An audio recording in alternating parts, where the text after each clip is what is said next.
le mot qui définit la big data, qui fait la différence avec le monde d'hier et celui justement de l'âge de l'information, c'est l'échelle.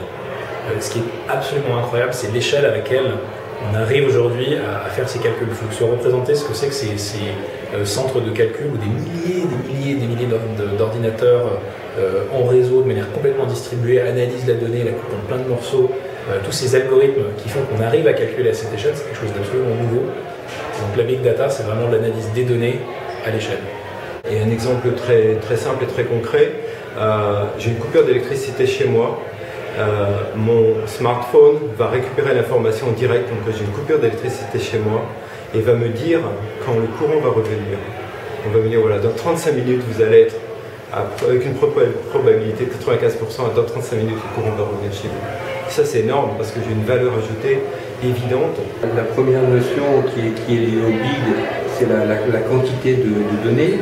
À partir du moment où les données arrivent de façon massive, on parle de big data, mais la notion s'est également étendue avec la vitesse d'acquisition de ces données.